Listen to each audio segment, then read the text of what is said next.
Jeff, welcome on the show. Thank you for joining us. Thank you, Alejandro. Glad to be here. How are you doing today? I'm great. Yourself? Great, great, great. So why don't you tell us a little bit about yourself? Well, I am originally from the Midwest. Grew up in Wisconsin and in Chicago. After high school, I went to college at Clemson University in South Carolina. After that, I moved back up to Chicago, then to Milwaukee. And my wife and I moved to Miami in 2009. I live in Palmetto Bay with my wife and my two daughters, Amory and Ashton. We've got two little Boston Terriers and really been a hospitality lifer. My stepdad was a golf pro and grew up working at the country club where he was the pro. So I was a caddy, I was a bag boy, worked in the pro shop, had a number of different jobs through high school, and in college I was a line cook and a bartender. And hospitality is kind of interesting. I think, people ask, well, why did you decide to get into it? And sometimes I say, I don't think that you pick hospitality. I think it kind of picks you. I went to college majoring in journalism and political science and ended up in the restaurant business. You just sort of get into it, and sometimes you can't get your way out of it. So I've kind of done a little bit of everything. I've been a server, a bartender, a catering director, assistant general manager, and now part owner. So it's kind of in my blood. It's kind of what I've done. I've worked in big high-end hotels. I've worked in fine dining. I've worked in more casual concepts. That's just kind of me in a nutshell. Awesome. What was the restaurant what brought you to Miami? Well, so my wife and I had just gotten married, and we wanted to, kind of do something on our own, something new. We didn't want to get married and go back to the same life we were living. We were living in Milwaukee, which is a great town, but that was kind of not a long-term stay for us. So my wife wanted to become an attorney, and I'm in hospitality, and we were a little bit tired of the cold weather. So when she was looking at law schools, we kind of looked at schools in warm weather climates with good markets for tourism and restaurants and hotels. So we looked in LA, we looked in Houston, we looked in New Orleans, and Miami. And Miami was just the right fit. She ended up going to FIU Law, and I kind of got into food and beverage here. And during the course of her law school stay, we kind of had a chance to, take the temperature of Miami and see what we thought of it. And we love it here. It's home now. We've been here, like I said, 11 years. My wife has her own law firm down here. Our kids are here. So we've put roots down. Miami's really become home. We love it. How long have you been down here? 11 years. Oh, nice. Okay. Yeah. Well, so you're a veteran. We're vets. Yeah. We've been through it. We've seen a couple hurricanes. We've seen the Heat win some championships. We've been here. Good. I'm glad. Yeah. So tell us a little bit about this concept you're bringing down to Wynwood. So Buya is a Japanese izakaya. So it's, we call it soul food. Really, a lot of times, I think Westerners, they think of Japanese food as very high end and sushi and things like that. And we love that type of cuisine. Mm-hmm. But there's a whole nother side to Japanese dining and cuisine. And it's just this real honest, simple, yet flavorful kind of casual food that you would eat on a crowded street. My partner, Michael, actually founded the company in 2016. He opened the first Buya in St. Petersburg, Florida, with his wife. And a few years later, he linked up with a European friend and opened up two Buyas in Germany, one in Potsdam, one in Berlin. And we decided to open Wynwood as our fourth store. So Buya as a brand is this Japanese soul food. Now, within that, under the Buya umbrella, there's kind of differences between the stores. So in St. Pete, ramen is kind of the star of the show. They've got 8 different bowls, different proteins, and a huge Japanese whiskey selection. Here in Wynwood, we do ramen just like we would in St. Pete, but here we kind of feature more of the binchotan charcoal side of it. So we do a lot of yakitori, kushiyaki, things like that. But it's really just this idea of casual food, simple food. It's not the type of place where you're going to sit down and order your entire meal at one shot with your waiter. You're going to kind of come in, have a beer, glass of sake, relax, order a little food, maybe have another drink, order a few more little plates. But they're all easily shareable, small plates, reasonably priced. You mentioned 2 names, Izakayas and Kushiyaki. What are those things? So yakitori basically means chicken on a stick. So it's grilled chicken over charcoal. So our yakitori would be our crispy chicken skin, our chicken thighs with scallions. We do a sukune, which is a chicken meatball, and then we do a quail. The kushiyaki side is really anything else that you would grill. So that would be other proteins or vegetables. So we've got shiitake mushrooms that we do, wagyu beef, yellowtail snapper, and the like. Okay. And you mentioned sharings. Are the dishes there shareable? They really are. Yeah, I think that's kind of the spirit behind it. It's a casual sort of just break bread with friends.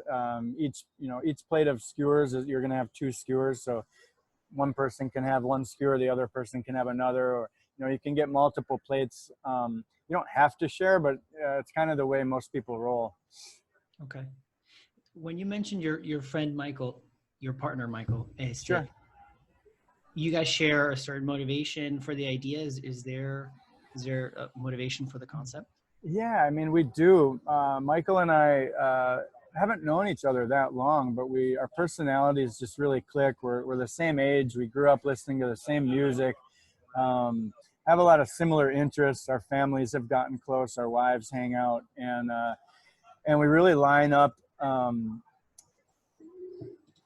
What interests us in hospitality, it really lines up too. We've kind of been through it all. We've done the suit and tie, high-end jobs. We've done corporate jobs. We've done hotel jobs, and really, and they've all been rewarding and they've all been cool. But you get to a certain point where when you buy into something and when you create something and you own something, where you really want to do it your way, and you really want to take all that you've learned from all of your mentors and your different stops along the way, and you want to kind of put your own fingerprints on something. And Michael and I just really have this kind of approach of being really casual, but taking our craft very seriously. So we're jeans and t-shirt guys, come as you are, tattoos, whatever it may be. We're very easygoing. We don't have a uniform at our restaurant. Our staff just wears their street clothes and puts an apron on. We like our music loud. We like our lights dim, but we like to come correct. I think if you're going to have a casual approach, if you're not excellent at your craft, it comes across as sloppy or lazy. We care very much about service. We care very much about knowing our product, being authentic with our recipes and things like that. So it's kind of this mix of, we work really hard, we take it seriously, but we have a lot of fun, and we're pretty laid back too. Awesome. I like it. Yeah. That's the style. You in the name of the restaurant is Buya Izakaya Yakitori. We covered Yakitori. Yep. Izakaya, what does that mean? So Izakaya is a Japanese pub. Okay. So I guess you could kind of think of like an English pub or an Irish pub. Japanese izakayas are, they're extremely chill. They're all over Japan, and they're really just these places where people go after work and socialize. There's a group of people in Japan. They're kind of labeled salaryman, or you could be a salary woman, and it's really just this sort of lifestyle where you leave the house extremely early in the morning. You put in a very arduous 12, 13-hour day at work, and you do it all over again the next day. So one of the ways that people kind of sustain this lifestyle is by going to izakayas after work. And it's really actually a big part of the culture in Japan that you would imbibe with your coworkers. Oftentimes I've heard the Japanese say, if you haven't, drank with your coworker, you really don't know them. So it's just this lifestyle where they work hard, and then they go to izakayas, and they might have a couple beers to take the edge off the day and some snacks, or they might stay for hours and get a little lit up, and then they go home and do it all over again. So we're just trying to capture that same sort of essence here in the sense that we're just the place where, we're not the place where you save up for 5 months because it's your big birthday dinner and you're going to order a really fancy bottle of wine. It's more of that place. It's Tuesday night. Let's go get a little snack at the izakaya. You can come once, twice a week. You can spend a fair amount of money if you choose to. We have some nice products, but you don't have to burn a hole in your wallet. It's accessible. It's approachable. Izakaya is just really kind of a laid-back place to eat and drink with friends. So what's the price range we're looking at here? So on the food side, some of our items I think our low end is $8, and I think our Wagyu beef tops the list at $14. So it's really an approachable price point. On the beverage side, all of our tap beers are $7. Wines by the glass are what you would expect in the mid, $15 range. Sake, you can go a little more high end. We have a few bottles for a couple $100, but we also have short pours and single pours for anywhere between $12 and $18. Cool. Yeah, Sounds good to me. So I was doing a little bit of reading, and I noticed that you mentioned in the press release that there's some inspiration behind the indigenous ingredients and techniques of Japan. Sure. I don't know if you can expand a little bit on that. Yeah, so I mean, as I kind of alluded to, we just love the approach of sort of the street food side of Japanese cooking. I am not Japanese, my partner is not Japanese, so we don't, we're not trying to put our spin on this. It's not trying to be a Japanese fusion. It's really like we fell in love with the food. We want to recreate it almost to the point where, if you were Japanese and you came into our place, and we have had some Japanese people come in and give us their feedback, and it's like, we want you to feel like you're eating authentic food from home. And so it's really just using fine products. Binchotan charcoal is a big part of what we do. I mentioned that earlier. So, we have these Japanese grills. It's this really pure, scentless, smokeless charcoal from this really nice oak, and it's over 95% carbon, and it just stays hot and produces just really, really nice, flavorful food. So it's approachable. Everything is made in-house. All of our sauces, our ramen noodles are made in-house. Our tonkatsu broth for our ramen is a 22-hour broth, so we really take a lot of pride. It's a labor of love, to be sure. That broth, we use the whole pig, wash and polish the bones. We triple strain it. It's just cooked down in this huge vat. We actually stir it with an oar that you would drive a canoe with. So just large batches of these just homemade flavors. Just putting the time and the care into each and every dish is important to us. You guys have an exhibition kitchen, right? We do. Yeah, we do. Everybody at Buya is on stage. Nice. We feel good about that. I've never really liked the mindset of having a back of the house and a front of the house. I really feel like, sometimes working in a kitchen can be kind of a thankless job because you don't have that interaction with the guest. You don't get to see the smiles. You don't get to see the enjoyment. You don't get a tip. So one of the ways to sort of bridge that is to have an open kitchen and let the cooks and the chef be on stage and have that sort of experience with the guests. And we actually have counter seating, and we'll have groups of people sit at the counter, and the chef can hand the food over the counter. We've had guests buy a bottle of sake and pour shots for the kitchen, and everybody just kampai, and everyone does a shot of sake together. It's a lot of fun. It's cool. It's interactive. Even on the dishwasher side, we encourage our dishwashers to come out, bring the plates out, say hello to the guests. It's important to us. We really want to get to know people. It kind of goes again with that familiar neighborhood izakaya vibe that we want to create relationships. We want to get to know you. We want to know how you found us. If you're a repeat guest, we want to acknowledge that. We want to make you feel like you're coming into our home. So that's just not on the service side, but also on the kitchen side. It's also fun. It's cool to watch. It's cool for people to have that be part of the experience, where they can come and kind of see how the skewers are made over the coals and how the ramen bowls are put together. So it gives them sort of an added element of entertainment, by coming out.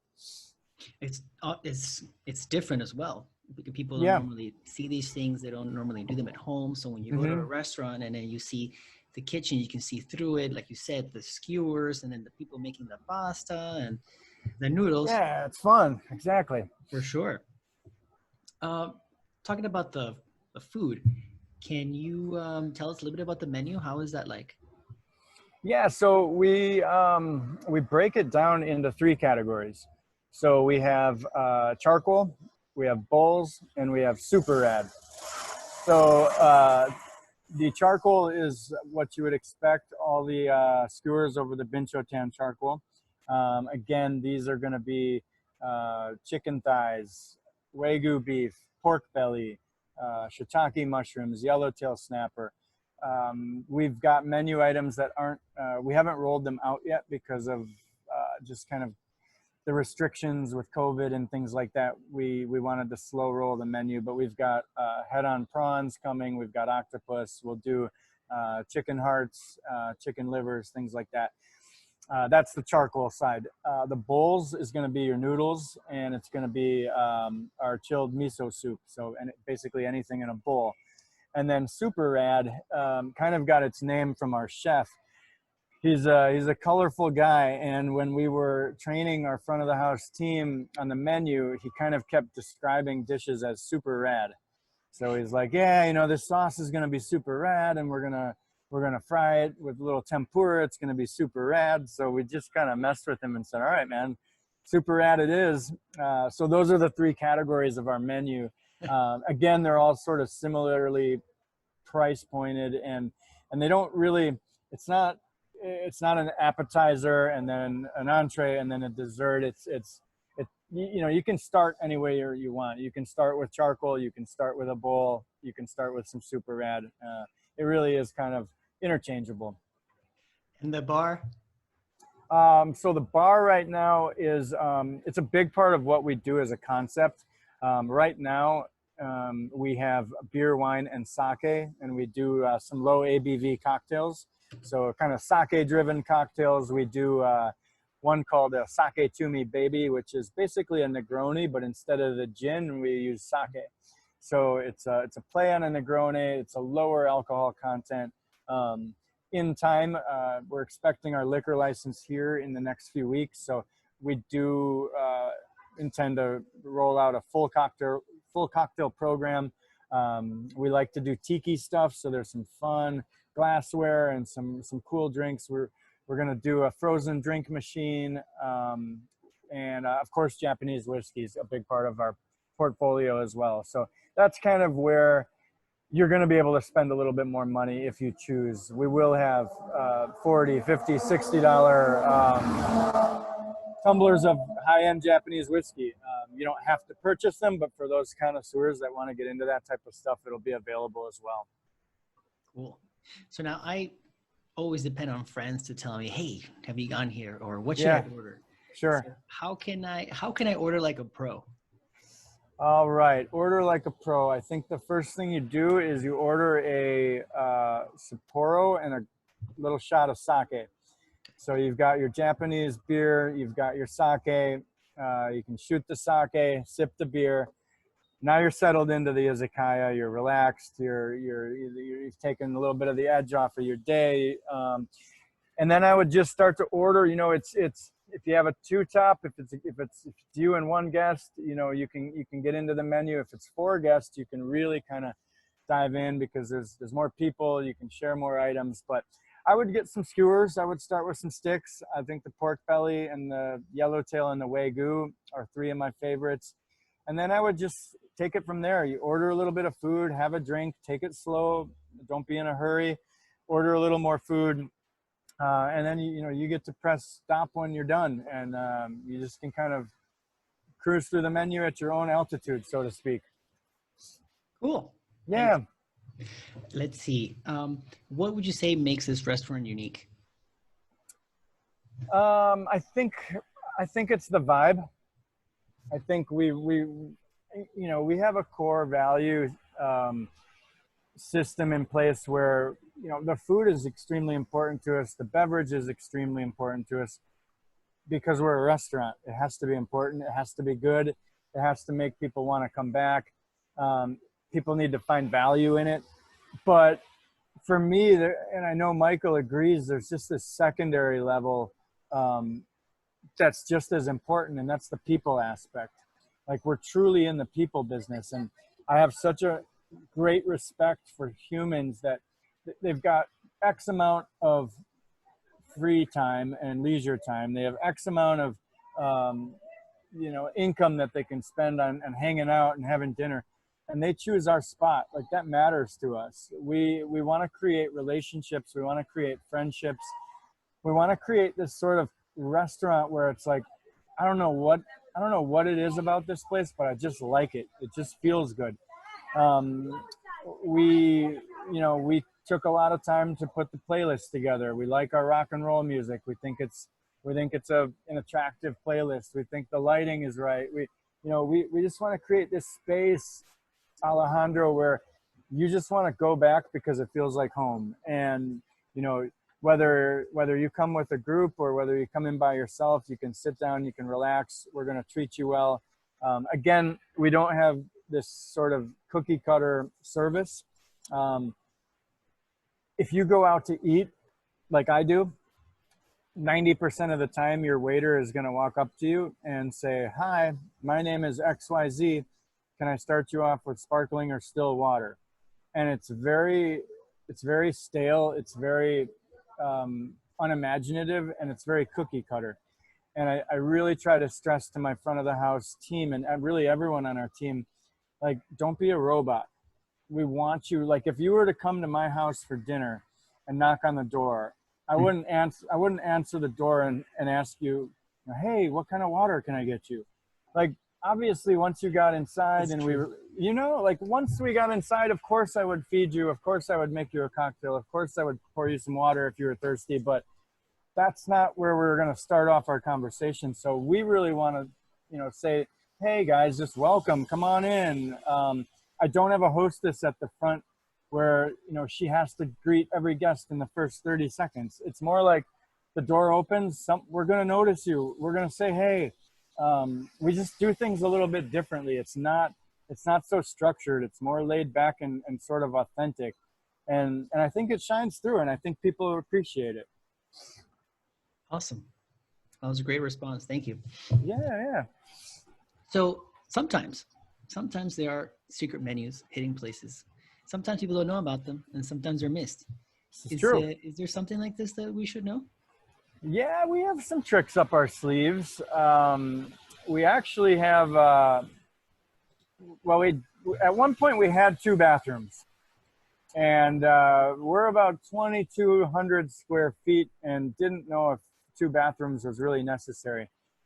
And one of our friends, guy actually does some of our legal stuff for us. He's an attorney. He was actually in Japan, and I don't know if you're familiar, but there's a neighborhood in Tokyo. It's called Golden Gai.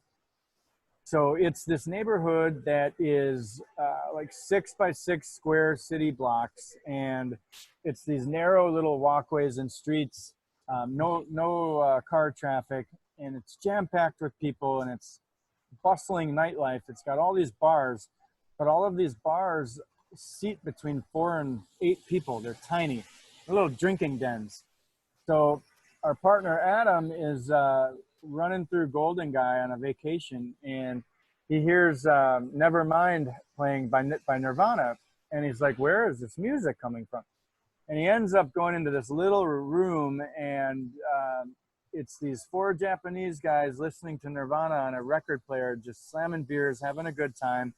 And he's like, it was one of the best nights of my life. We had so much fun. And all these little bars have shticks and gimmicks. You might have to know someone to get in, or you might have to know a password, or one might be a karaoke joint. But they've all got their own little personal charm and characteristics to them. So we decided that we were going to turn a bathroom into a Golden Guy. So if you walk into Buya, we didn't change the door. So the door still has a unisex bathroom sign on it. So it's pretty fun. We actually, we watch guests every day think they're going into the bathroom. Yeah. So they'll open the bathroom door, and instead of finding a toilet, they'll find a group of people eating and drinking beer. And awesome. It's kind of fun. So it's like a 5-seat little room. It's got a counter, so you're facing the bar, so you can interact with whoever's at the bar. You can interact with the bartender, but you're also closed off into this little room. And so it's semi-private. And within the room, we've got a few little cubbies that are little lockers, essentially. And if you have a skeleton key, or if you know who to ask for a skeleton key, you might be able to find some high-end Japanese whiskey and have a little nip, and then lock it back up. It's kind of the, it's as far as I'll go on it. Yeah, you're gonna have to come in and kind of see the rest for yourself. Okay. So now listeners need to keep an eye out for a skeleton key. Yeah, the key is floating around. We definitely do not open up the lockers every night, but there's a time and a place for it, and there's some pretty special whiskey in there. So we like to break bread with people. Like, we like to meet new people. We like to celebrate. So if it's a special night, or we've had a great conversation, or we want to sort of treat somebody to a proper ending to a really nice meal, it's fun to go in there and open up the lockers. We have a good time with it. Awesome. Yeah. Tell me about your team. How does that look like? Oh man, we have the best team. We love our team. We think that culture is everything. I think you can walk into a restaurant, and in the first 5 minutes, I can tell you if the staff likes their job. I can tell you if they're happy to be there. I can look and find a floor manager, and I can tell you if they're engaged, if they care. I can look around at the floors, and I can tell if it's a clean restaurant or a dirty restaurant. These are things that you just know if you've been in the business. And yeah, I always say culture happens either by default or by design. So you either design the culture you want, or it's just going to happen whichever way the wind is blowing. And so Michael and I, when we put our team together, it's pretty cool. We actually did not do any Craigslist ads. We didn't do anything on Indeed. We didn't do any sort of formal job search. We essentially just handpicked people that we've worked with, that we've been in the business with, or that came highly recommended from other people. Chef Zach West, we actually brought over from Tampa, St. Pete. He was the chef at Buya in St. Pete. So another thing that we always talk about is, like, replace yourself. If you're not building someone up to take your job, you're not really doing it right. So we built someone up in St. Pete to take Zach's spot. Zach came over to take over our kitchen. Our sous chef is actually from Laid Fresh, which was the restaurant prior to Buya. So he actually stayed on. We were extremely impressed with him when we met him. And he's been a boon to the company. And then, yeah, the front of the house, everybody, it's just this mix of people. I mean, I I would call someone. If I didn't have their cell phone number, maybe I would even DM them on Instagram and just say, hey, it's been a weird 2020. Haven't even talked to you in a year or two. What are you up to? I got this thing going on. And people seem to be attracted to it. And the team came together pretty easily. And we love our squad. We've got about 12 front of the house, 10 back of the house. So it's an intimate team. Everybody gets along. We value everyone's input. I don't, there has to be a leadership structure, but Michael and I don't like to look at ourselves like bosses. We work here. I don't mind bussing tables. I don't mind pouring drinks. We're all part of the same team. And it's a family, we all have a drink at the end of the night. We all celebrate each other, whether it's birthdays or, if people are, accomplishing things outside of the restaurant. We like to recognize that.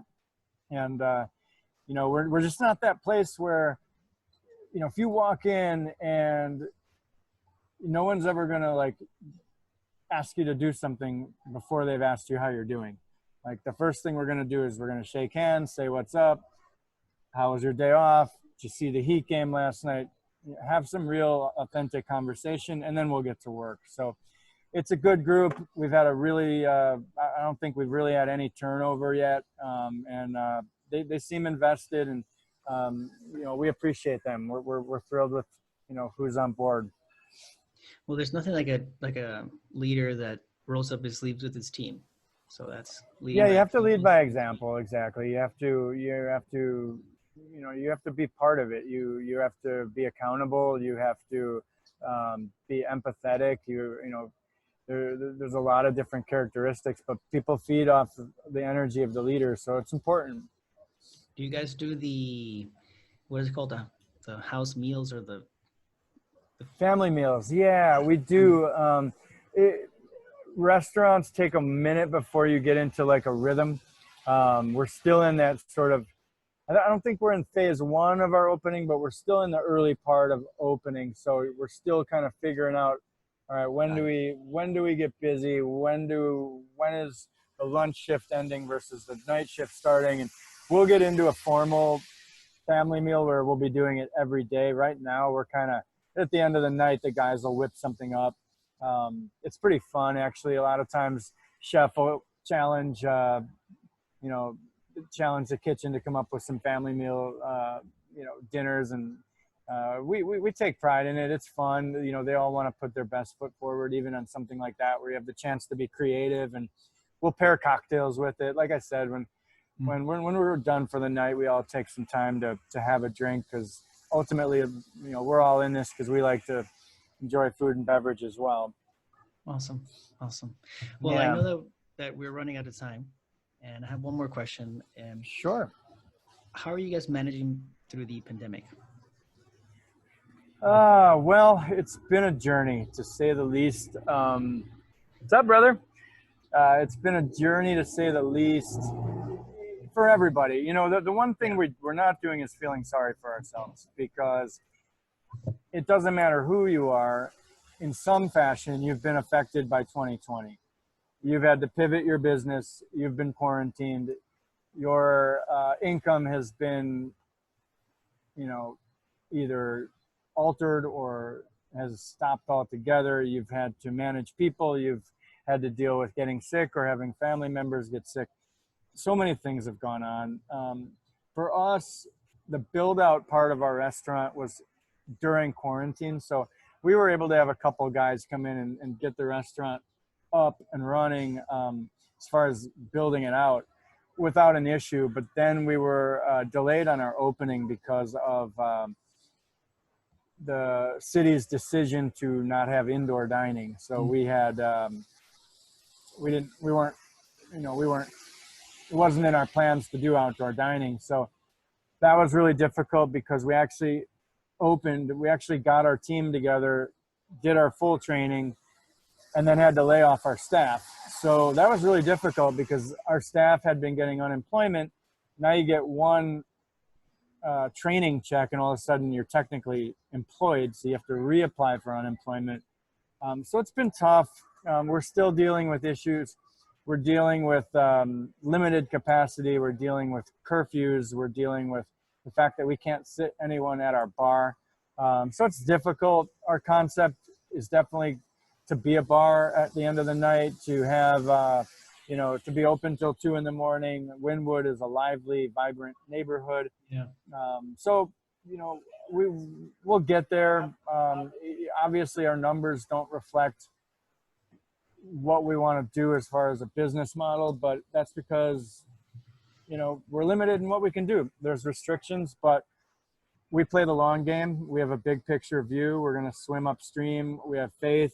We believe in our concept. We believe in the resilience of our city. And we don't believe that,